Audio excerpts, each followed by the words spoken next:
It's fair to say that BLU has focused primarily on ultra-affordable smartphones, but their latest entry is an undeniable exception. With flagship-level specifications and a still affordable $349 price tag, the Pure XL is one of BLU's most intriguing phones yet. This is Bailey Stein with Android Authority, and this is my full review of the BLU Pure XL.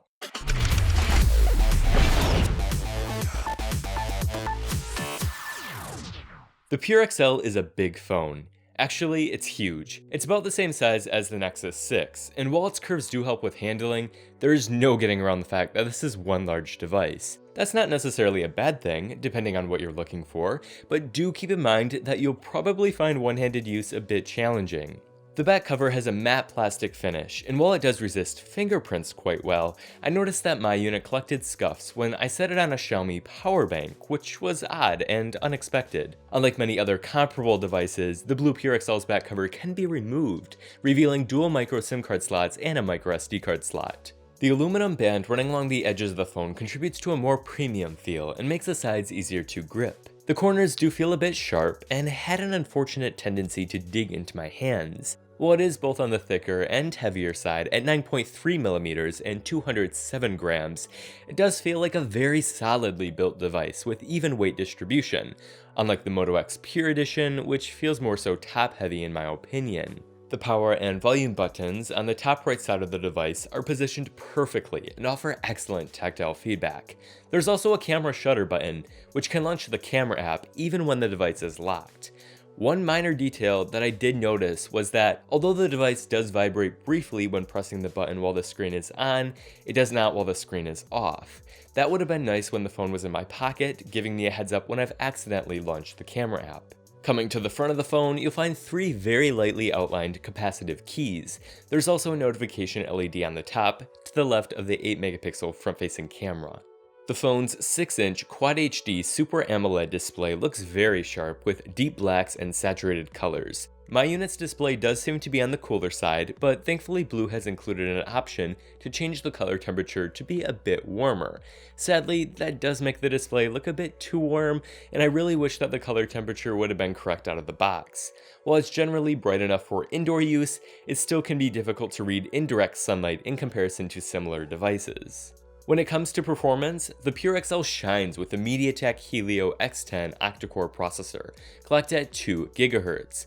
Overall, the phone feels very snappy with little lag. It's easily one of the fastest phones that I've used in recent memory. In addition to its powerful processing package, the Pure XL also includes 3 GB of RAM. Gaming performance was also good on the Pure XL, thanks to the PowerVR G6200. I was able to play most games with minimal lag, which hasn't always been the case with other devices using the G6200. Included is support for 802.11ac Wi-Fi, GPS, and Bluetooth 4.0, and unlike on the OnePlus 2, it also has NFC. While there is US 4G LTE support, do keep in mind that it's missing support for Band 5 for AT&T and Band 12 for T-Mobile, which may be a problem for some users. I wasn't able to receive 4G LTE in my home coverage area with AT&T, for example. Those wishing to store large and/or many files on their phone will be happy to know that BLU has included 64 GB of internal storage, a number that we rarely see at this price point.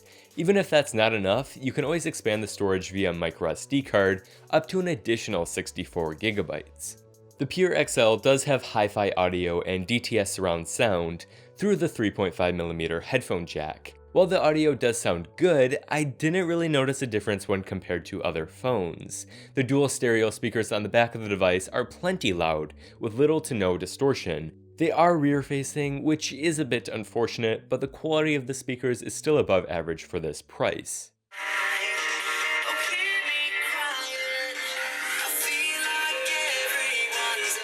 With a 3500 mAh internal battery, you would think that the Pure XL would provide excellent battery life. Unfortunately, my battery life test showed slightly below average results, likely due to the larger 6-inch Quad HD display.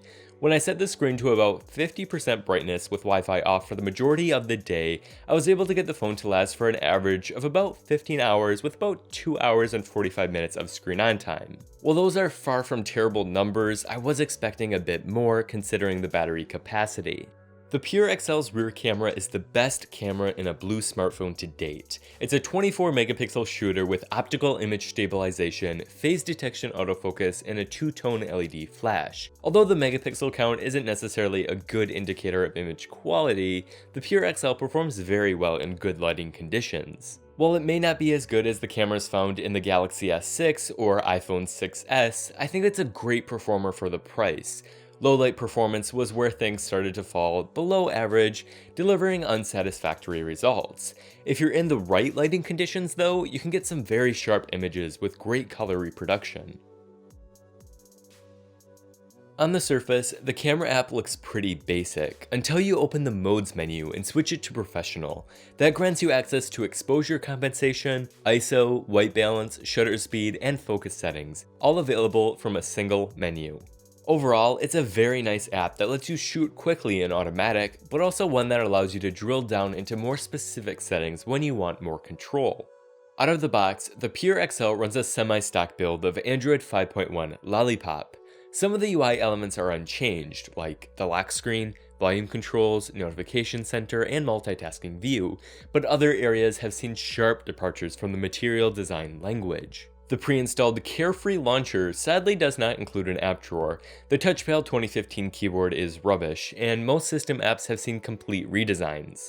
I'm quite honestly unsure of the direction that BLU is taking when it comes to software, as it seems that each of their phones has an entirely different experience. It's not all bad, however, as the software does include nifty features like smart gestures, app permissions, and a few general setting options for adjusting things like the notification LED. With that said, there's also a few bugs. For example, the notification panel seems to flicker when pulled down every once in a while, the multitasking cards do seem to have some preview scaling issues, and the fingerprint reader on my unit doesn't even work when trying to unlock the device. I've tried emailing BLU about this issue, but I haven't been able to get it working, even after following their directions. I'm thinking that it's just a software bug, as the fingerprint reader works fine when adding fingerprints and using it when the device is unlocked.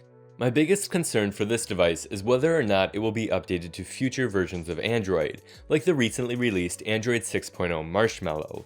Although BLU has said that they are making software updates a priority, the jury is still out on whether they will decide to update this device in the future. When they released the Life 1 and Life 8 XL in June, they promised Lollipop updates in July, even publishing renders showing Lollipop screenshots, but failed to deliver.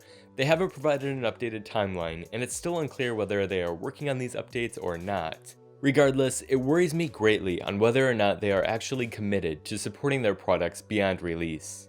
At $349, the BLU Pure XL is entering a perhaps unfamiliar market for BLU, one that is much less forgiving than the sub $200 price category.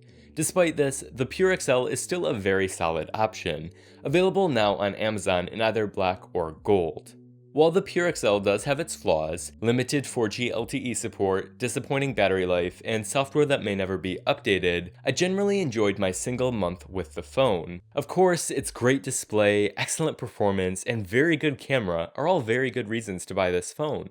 If you're looking for a phone with a better software experience and support, however, you'd be much better off by purchasing a Nexus 6, Nexus 5X, ZTE Axon, or a Moto X Pure Edition or Style for all around $350 to $450.